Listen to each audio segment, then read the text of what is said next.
Oy, at ayun na nga. Nandito na naman tayo sa ating mga kaibigan.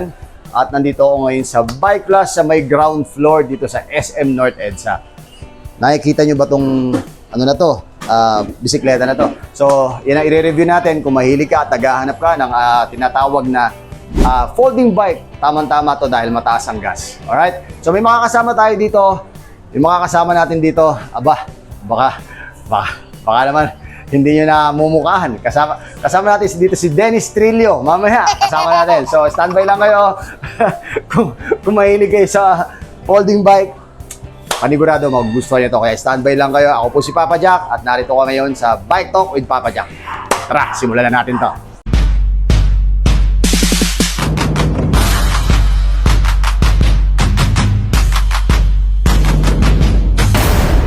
At ayun na nga, ayun na, kasama na natin si Dennis Trillo. Sir, pakilala ko muna. Ay, good day po sa inyo lahat. Ako po si Luis, bike mechanic ng dito sa SM North EDSA, Bike Plus SM North Kita mo EDSA. naman, bike mechanic lang. Relax ka lang! Ano lang tayo? Kwentuhan lang tayo! Ayun lang ulit, sir, eh. Kwentuhan lang tayo.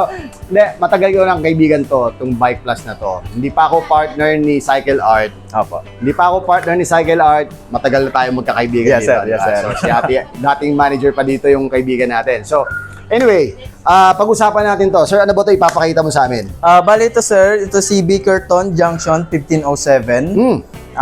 Same ano din siya ni Turn, pero kumbaga ibang brand lang po sila. Okay. Then, sige. bali ito, sir. Yung junction natin is size 20. Naka Shimano components na rin yung mga parts niya, sir. 7-speed Shimano Tourney components po. Maganda, no? Yes, sir. Kasama na yan, sir. May rack na rin, ano? May rack na rin siya up to 10 kilograms ang compatible dyan, Okay, sir. sige. Bago natin pag-usapan yung presyo, syempre, i-demo muna sa atin ni Kuya Lewis and Clark. Yung kung paano nga ba ano yan. So, sige nga, sir, pakita mo nga, pakitang Yes, bilas sir. na sa amin, paano natin binubuo yan. Easy lang to ibu, sir. Ayan. Yan. Parang normal lang din siya ng mga foldable bikes na 2 folds. Mhm. Yan. Saglit lang, Dali lang yan, sir. Hindi naman siya totally hassle pag i-fold or i-unfold, sir. Basta make sure lang. Magtataka lang ako, bakit 2 folds ang tawag sa kanya? Parang tri-folds naman Yes, siya. sir. Bali, ang pinaka main fold kasi niya, sir, is yung may body frame tapos yung sa manibela. Okay, kaya 2 folds siya. Ano yung Yes, sir. tri-folds sa sinasabi Tri-folds, nila? like yung sa mga Bronton na na-fold yung manibela, harap na gulong, then pati yung sa likod na gulong. Pa sa ganon. Opo. Yun Kaya pala sa yun. tinatawag na tri-fold. So, alam nyo na, ito, ang tawag, 2 folds. 2 folds. Okay, so, manibela, tsaka yung frame. Frame lang. Yung tri-folds, yung gulong sa likod, tapos ng yung gulong. frame, tsaka yung manibela. Manibela. So, yun na. So, yan. Explain mo naman sa amin, ano mga components yan, sir? Bali, ito, sir, naka Shimano components na rin siya. Shimano Revo Shift, ang ginamit niya, sir, na shifter. Parang grip shift na siya, sir. 7-speed. Naka-pair din sa kanya, mga Shimano din, sir, na parts. Like ito, yung derailleurs natin, sir, Shimano Tourney, na 7-speed or 8-speed compatible. Okay. Naka-thread type na Shimano sprocket siya, sir. Tapos, yung crankset niya, alloy na rin siya, sir. Stock siya ni Bickerton. Most of the parts, sir, is mga alloy na rin. Yung port na ginamit niya, sir, is chromoly. Hindi Chromoly. siya nag-alloy, sir. Pero chromoly ang ginamit sa kanya. Matibay. Matibay, Yun na ano? rin, sir. Tapos, Diba? ang braking system niya, sir, Tektro mostly ang ginagamit nila Bickerton. Tsaka matindi ni si Turn. Tektro. V-brake ang ginagamit nila, sir, sa ngayon, sir. Okay, B-brake. Meron bang ibang kulay ito, sir? Nagkakaroon naman, sir, ng ibang kulay. Pwede nyo siyang i-check mismo sa website ni Bickerton. Makikita nyo, sir. Search nyo lang yung Bickerton na Junction 1507. Makikita nyo rin yung ibang variant ng kulay niya. Kahit yung ibang model niya, sir, like yung isa natin dyan, yung 1307 niya, sir, na Junction din. Hanggang matanong ko, halimbawa, ano lang ako, 5'5 ako, okay ba to? Compatible yan, Compatible. sir. Halimbawa naman, 5'9 ako. Pwede rin po. So, Kasi both, sir, upuan natin tsaka handlebar, pwede yan i-adjust. Depende kung saan subukan tayo ko mas nga to. comfortable, sir. Ay, oo nga. Oo Yes, nga. sir. Anong size bali ang goma ang gulong nito? Size sir? 20 siya, sir. Size 20. Opo. Wala na siyang ibang size, like 16 or something na. Sa ibang model niya, sir. Pero meron sa siya 16. Yes sir, nagkakaroon din naman po siya. Okay. So, ang ganda ng color nito, bukod sa may blue, meron pang ibang color. Yes diba? sir, nagkakaroon din ng black, mga Black. light colors, nagkakaroon din po sila. Okay. Sa lahat ng mga kulay na gusto nyo, kung sakasakali man, maghahanap kayo ng color, saan pa paano kayo pwedeng kontakin? Pwede nyo kami sir kontakin sa Facebook page namin, Bike Plus SM North EDSA. Meron din kami Viber, pwede nyo rin po kami message ni sir. O yun, papakita ko sa inyo mamaya ako ano yung Viber nila. Pwede kayo mag-message sa Pwede kanila. mag-direct. Direct Kami rin po message, mismo ang tapos sila mismo ang sasagot sa inyo. So ngayon, pag-usapan natin, sir, magkano naman ang presyo niyan? Ang Yan, presyo nito sir is standard po talaga na presyo. Grabe ang mura naman. Sobra naman ang mura niya, no? Oo, sir. So dito na kayo bumili ng bike na to. Oh. Yes, sir. Magkano nga ba? Ang presyo sir is 23,500 sir. Wow, 23,000 lang, oh. Naka 20-inch ka na. Yes sir. Tama-tama to kasi ako, kapag halimbawa ikaw ay nagta-travel, nag-MRT, halimbawa bike to work ka, napagod ka, fold mo lang, sakay mo sa MRT. Yes sir, ganun Diba? lang sir. Tapos halimbawa sa bus, lalo sa carousel, fold mo lang, carousel ka na. Yun yung kagandahan ng folding bikes. Diba? Madali siyang bit-bitin. Pwede Pagdating siyang naman sa sir, syempre ikaw, chief mechanic ka dito. Opo. Ano ba yung karaniwan nagiging problema ng mga folding bike? Based namin dito sir kay Bickerton, wala naman kami usually nagiging problema sa kanya. Kasi all Yung at parts least malaking problema, wala. Wala Minimal naman, lang, sir. yung karaniwan pang maintenance, like, gano'n. ano sir, like yun, adjustment lang ng brakes, katagalan, nagpapa-adjust, sa gears, ganun din sir. Common lang din po sa mga bikes natin sir. So, hindi kasi may gumano pa yung camera. Anyway, tawag ito, napakasimple, napakaliit lang nitong bisikleta na to. Kaya kung ano man yung magiging problema, napakadali lang nun. Kahit pa saan kayo mapunta, napaka-basic ng bisikleta.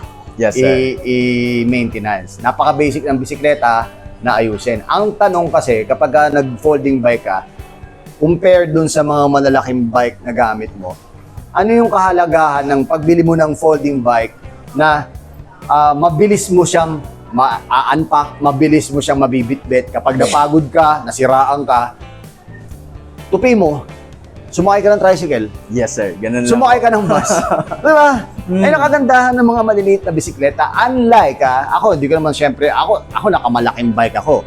Yun ang disadvantage sa amin. Kapag halimbawa kami, nasiraan kami ng medyo major na sira, hindi namin pwedeng itupi yun. Pag tinupi namin, lalagariin namin yun.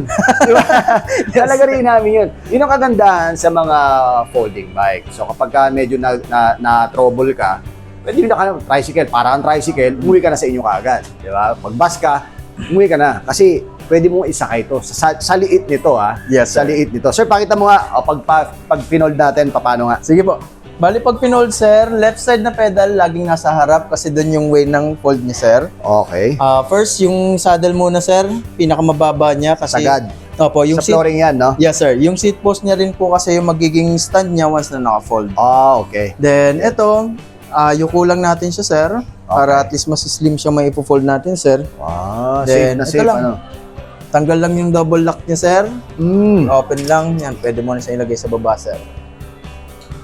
Kung sakasakali ba, halimbawa, may mga piyesa-piyesa naman Yes sir, sa amin din po, pwede namin siyang i-order mismo sa supplier natin. Hindi naman magtatagal yung mga... Hindi naman sir. Yes sir. Okay. Responsive naman yung supplier natin sir, no once na may kailangan tayo, binibigay din. Tsaka all the time may stocks naman. Yes, ng sir. mga piyesa, no? Opo. Sige. Now, sa frame, ito lang sir, double lock lang. Almost same lang siya ng mga common na two folds natin ng mga bike, ng foldable bikes. Yan, ganyan lang siya sir. Oo nga, oh. Sa trunk ng sedan, pasok na pasok yan sir. Pwede pa kayo maglagay ng ibang gamit sa sedan niyo sir. Tsaka, hindi siya ganun kabigat. Yes sir, mostly mga nagre-range lang siya ng 13 kilos sir. Tapos, yung mga, karaniwan ba, ano ba yung mga ina-upgrade dito, Sir Luis?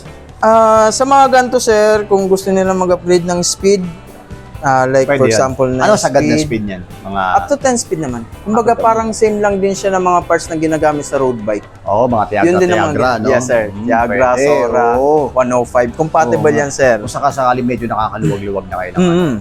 The best of the best yan. Yes sir. Ganda, ang ganda. So, Sir Luis, invite mo sila kung saan natin mabibili at kung saan nila kayo makakontakt. Ma'am, dito ka nga, ma'am. Halika. Ay, ate, ate, ayaw. Halika rito. Halika dito. Sama ka rito. Halika rito. Bibigay ko. Ito yung muse nila dito eh. Ate dito. Ate, saan nila, Supervisor ate, po namin.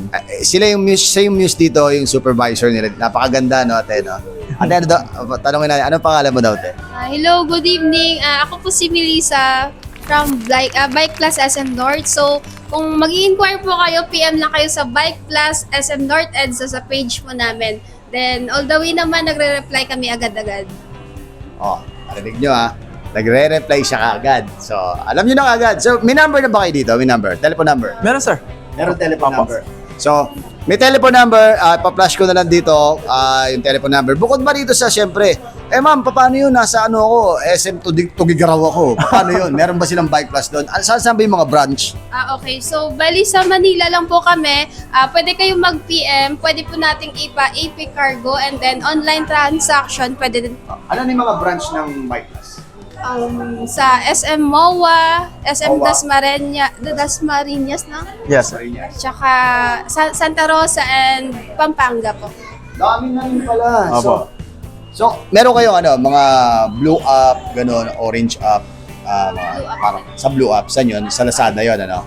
Sa Lazada. Meron kayo sa Lazada? Lazada and Shopee meron naman. Oh, Lazada. Sa calling card namin, sir, meron na tayong QR code para ma-check nyo yung mga items. Hindi, ganito na lang. Pipicturean ko yung calling card nila, tapos scan yun na lang kagad. Ito na, ito ipopost ko na, ha. Yan. Screenshot yun na, ha. Yan, okay na. So, yun lang. Maraming salamat. Ma'am, maraming salamat sa pagsama sa amin, ha. Alam niyo si ma'am, bihira kasing magpakita sa camera to si ma'am. So, mahihiyain to si ma'am. Ganda-ganda pa man din ng buhok, bagong reband. So, nahihiya siyang humarap sa amin. So, Luis, maraming salamat, Sige, ha. sir. Thank So, you, sir. ayun lang. Thank Maraming po. salamat sa inyo, mga master. Palaging tandaan, mahirapan pero hindi susuko. Ako po si Papa Jack at narito ako ngayon sa Bike Plus SM North EDSA. At palaging tandaan, humingi sa Diyos ng gabay. Pero bago yan, andito ako sa SM North, kasama ko si... Luis po. At kasama ko syempre si Melissa po. Ate Melissa. At palaging tandaan, humingi sa Diyos ng gabay para sa ating... Teka lang, bago yan, baka may shoutout ka. Wala naman, sir. Shoutout nga pala yung baby niya. Hi baby! Dito nga pala si daddy, si papa. Ma'am, baka may shoutout ka. Wala na. Shoutout doon sa baby din yan. At palagi na humingi sa Diyos ng gabay para sa ating paglalakbay. Ciao!